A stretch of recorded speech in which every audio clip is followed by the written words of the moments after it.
So I'll only take a few minutes and talk about the benefits of the Camera Raw editor. I've already talked about the benefits of the raw file format. This is a little bit different topic. This is the benefits of the software that is included in Adobe Bridge used to process raw files. Now it can also be used to process other file formats, and I'll get to that in a moment. The first myth I want to dispel is that, Camera Raw is geeky. It's only for professional photographers. It's not for anyone who wants to make their images look better. And that's just false.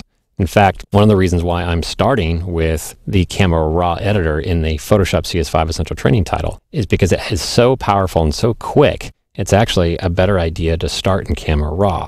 Kind of the little phrase I use for new students or people new to Photoshop is to explain that you should be using Camera Raw for global changes and Photoshop for local changes. Now, what do I mean by global?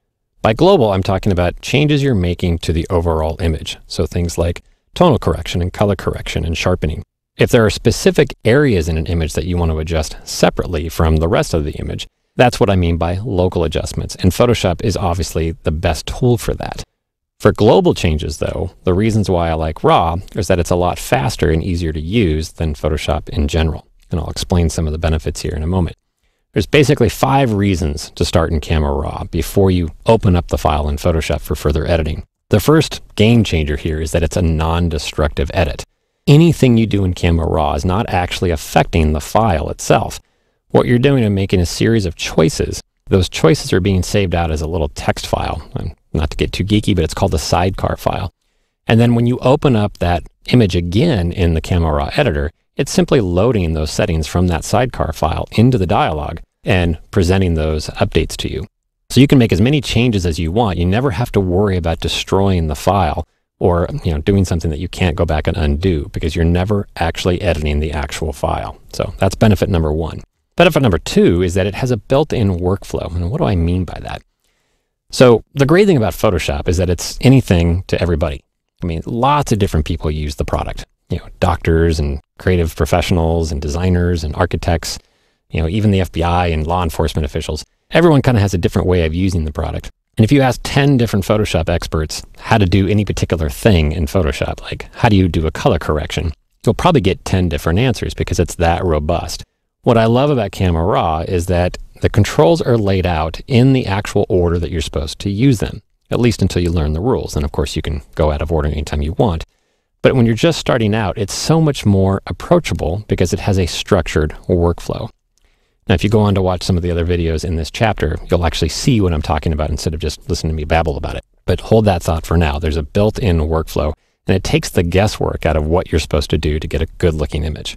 The other thing, the number 3, is that it works on JPEGs too. So even though it's called Camera Raw, I actually wish Adobe would change the name of this thing because it's such a phenomenal little workflow, phenomenal little piece of software for editing JPEGs, RAW files, and TIFFs. And again, all non-destructively. But it's not just for RAW files. Number 4 is that it can be automated without recording Photoshop actions. For any of you who have actually tried to record actions before, you may have discovered that that's a potentially fragile workflow. Actions can get pretty complex pretty quickly, especially when you play them back on files after they've been recorded, or if you've inherited actions from someone else and for some reason you can't get them to work on your images. What I like about Camera Raw is that it's very easy to batch process dozens, even hundreds or thousands of images without a lot of effort or understanding. And then lastly, it's simply a better or quicker learning curve if you're just starting out. Now, if you have years of experience in Photoshop and you're just watching this title to kind of brush up on your skills or see what's new in the new version, you might have a different perspective on this. But I've been teaching people Photoshop for years, and even experts, when they see kind of this new workflow, they're like, wow, that is so much faster and so much easier. But what do I mean by this specifically? To get started in Photoshop, there's a lot of building blocks that you kind of have to roll up your sleeves and learn right away. You have to learn things like layers and how to make regional selections of a particular image or masks. You have to learn things like adjustment layers and things like curves and levels and blend modes, and it goes on and on and on. There are lots of little different building blocks. Now, all those building blocks add up to, the world's most powerful image editor on the planet. But when you're just starting out, you may just want to have a simpler learning curve, and Camera Raw represents just that.